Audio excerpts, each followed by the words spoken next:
भिवंडी तालुक्यातील ग्रामपंचायत सरवली येथे नुकताच सरपंच पदासाठी गुप्त मतदान करण्यात आले आणि या मतदानामध्ये राज दिनकर ठाकरे यांचा विजय झाला आहे। यामध्ये सोनम पाटील यांना 7 मते तर राज दिनकर ठाकरे यांना 8 मते पडली।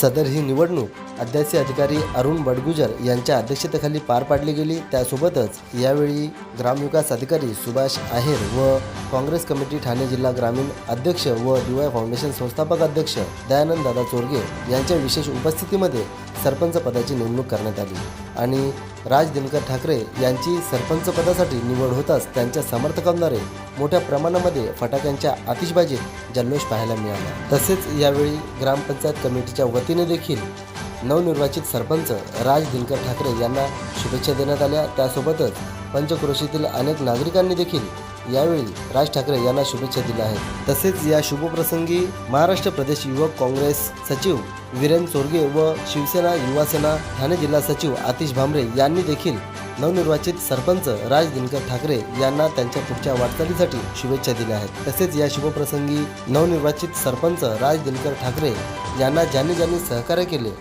त्या सर्व सहकाऱ्यांचे, गावकऱ्यांचे, ग्रामपंचायत कमिटीचे व सर्व शुभेच्छुकांचे देखील मनापासून आभार व्यक्त केले आहेत। तर चला पाहूया सरपंच पदाची नेमणूक कशा प्रकारे पार पाडली गेली, थोडक्यात पाहूया।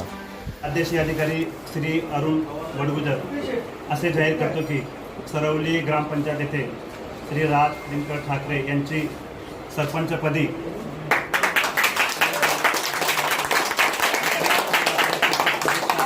अभिनंदन करतो। त्यांनी आपलं ग्रामपंचायतीचं नाव रोशन करावं आणि त्यांनी जास्तीत जास्त कामं कशी करावी, जास्त असं निधी कसा मिळेल त्यासाठी त्यांनी प्रयत्न करावे। त्यांना माझ्याकडून खूप खूप शुभेच्छा।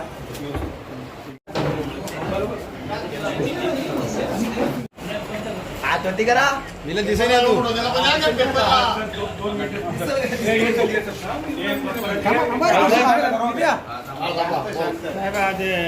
आज सरवली ग्रामपंचायतची सरपंचाची निवडणूक होती आणि त्या निवडणुकीमध्ये राज ठाकरे यांना 8 मते मिळाली आणि समोरची अपोजिट जी उमेदवार होती सरपंच पदासाठी त्यांना 7 मते मिळाली। खऱ्या अर्थाने सरवली ग्रामपंचायतमध्ये मागच्या 2021 मध्ये जी निवडणूक झाली त्या निवडणुकीमध्ये मी आणि माझे बंधू विनोद ठाकरे, त्याच्यानंतर दिनकर ठाकरे, आमचे माजी सरपंच तुळशीराम चौधरी, तुळशीराम पाटील, माजी पंचायत समितीचे सदस्य गणेश चौधरी, माझे कृषी उत्पन्न बाजार समितीचे उपसभापती प्रभाकर पाटील, ते नितेश चौधरी आणि त्याच्या सर्व टीमचे मनापासून अभिनंदन करतो। कारण ज्यावेळी 2021 मध्ये ज्यावेळी आम्ही ही निवडणुकीचे पॅनेल ठरवलं त्या पॅनेलमध्ये सर्व 9 उमेदवार होते आणि देवाच्या कृपेने म्हणजे शनिदेवाच्या कृपेने आम्हाला चांगला घवघवीत यश मिळाला। आम्ही त्या जागेवर जवळपास आमच्या एकजुटीने आम्ही 10 जण एकत्र होतो। आमच्याकडे 10 सदस्य होते आणि आम्ही खऱ्या अर्थाने ज्या वेळेला आम्हाला यश मिळाला त्या वेळेला आम्ही शनी शिंगणापूरला जाऊन आम्ही दर्शन घेतलं आणि सर्व 10च्या 10 सदस्य एकत्र राहावा म्हणून त्या ठिकाणी आम्ही त्याचा आशीर्वादही घेतला। पण काही कारणास्तव आमची काही वाटाघाटी होती त्या वाटाघाटीमध्ये सर्वप्रथम संध्या चौधरी या प्रथम सरपंच झाल्या, त्याच्यानंतर सोनाली चौधरी या सरपंच झाल्या। तिसरा आमचा जो सरपंच होता ते आम्हाला भीमदादा यांना आम्हाला तिसरा सरपंच द्यायचं होतं। पण कालांतरीमध्ये ज्या अर्थाने या महाराष्ट्रामध्ये बरेचसे आमदार गुवाहाटीला पळून गेले, अशा पद्धतीने आमच्या ग्रामपंचायतचे बी काही 3 सदस्य अशाच पद्धतीने आमिष देऊन ते साईडला गेले।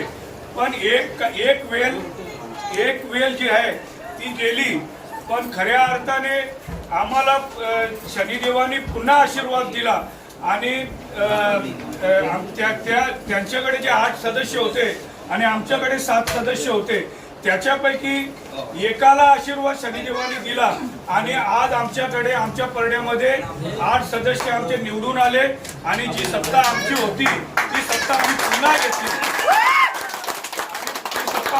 घेतली आणि पुढच्या म्हणजे जवळपास थोड्याच दिवसामध्ये आमचे शनिदेव अजून जे काही आमचे सदस्य होते त्यांना सुद्धा आशीर्वाद देतील आणि येणाऱ्या काळाने त्यांना ती जी एका सदस्याला जी सद्बुद्धी दिली शनिदेवांनी, त्या शनिदेवांनी जशी त्यांना सद्बुद्धी देऊन त्यांना आशीर्वाद दिला, असाच आशीर्वाद आमच्याकडनं अजून 2 सीट त्यांच्याकडे आहे, त्यांना सद्बुद्धी द्यावी. म्हणजे पुढच्या वेळेला आमच्यासोबत जो काही समीकरण आहे तो आमच्या पद्धतीने आमचा राहील.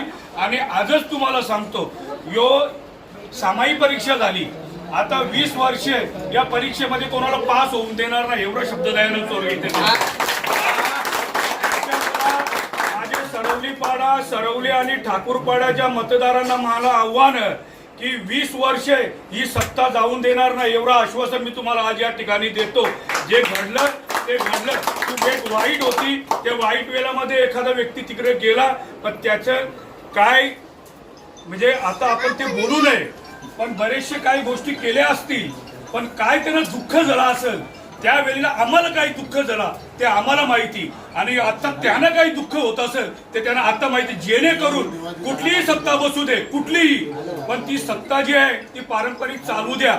माझ्याकडे पण मागच्या वेळेला 6 सदस्य होते, माझ्याकडे पण सुभाष ठाकरे हा माझ्या संपर्कात होता, पण मी सुभाष ठाकरेला सांगितलं, दीपक ठाकरे माझ्या संपर्कात होता, पण मी एक स्वार्थी नसून मी एकदम अत्यंत मला माहिती आहे की तुम्ही लोकांनी कुठेतरी शक्ती घेतलेल्या आहेत, नका, तुमचा कार्यकाळ तुम्ही पूर्ण करा, पण पुढच्या वेळेला आपण एकत्र मिळून ही सत्ता आणू, ही माझी कुवत होती त्या वेळेला. पण मी ते काही केलं नाही आणि येणाऱ्या कारण मी हे काही गोष्टी करणारही नाही. पण आज जे केलं हे माझे तिथे जाऊ नये, माझे होते म्हणून मी माझ्या पद्धतीने जे काही मी जर तुम्ही नसते केलं तर मी नसतो केलो, तुम्ही केलं म्हणून मी हे केलं. आणि आज खरं तर धन्यवाद देतो मी खरं नितेश चौधरी आणि राज ठाकरे यांना मी शुभेच्छा देतो. आणि माझे जे तटस्थ आतापर्यंत राहिलेले भीम चौधरी, गणेश दादा, रणजित पाटील, शिवनाथ ठाकरे यांना मी खऱ्या अर्थाने, सोनाली झाली यांना धन्यवाद देतो की त्याही जागेवर राहिलेले आहेत. मी नेहमी सांगितले त्यांना, आपले 7 लोक एकत्र राहा, आपण 20 वर्ष सत्ता येऊन देणार नाही, पण 7 पैकी कोणी एक तर कोणी त्यांनी घेतले येऊ दे, तुमच्यापैकी कोणी जाऊ नये, हीच माझी एक तुम्हाला विनंती. 7 एकत्र राहा, देव नक्कीच आशीर्वाद देईल. आणि आजच्या क्षणी देवाने आपल्याला आशीर्वाद दिलेला आहे. खऱ्या अर्थाने आज उद्या कामगार दिवस, महाराष्ट्र दिवस, आणि त्या दिवसाच्या अगोदरच आपल्याला ही चांगल्या पद्धतीने कॉल महाराष्ट्र आपल्या ठिकाणी या ग्रामपंचायत मध्ये दिलेले आहे. मी माझे सर्व ग्रामपंचायत सदस्यांना आणि नवनिर्वाचित सरपंच राज ठाकरे यांना माझी विनंती आहे की जे काही असेल ते आजची कामं पूर्ण करून घ्या. उद्यापासून जितका काल आपल्याकडे आहे तितका काल या ग्रामपंचायतीतील सर्व नागरिकांना द्या, आणि जे काही निधी आपल्याला आणता येईल तेवढे आणा. कुठल्याही प्रकारे नागरिक आपल्याकडे कुठल्याही प्रकारे बोट दाखवणार नाही एवढी हिंमत ठेवा. 20 वर्ष तुम्हाला कुठे थांबून देणार नाही. धन्यवाद.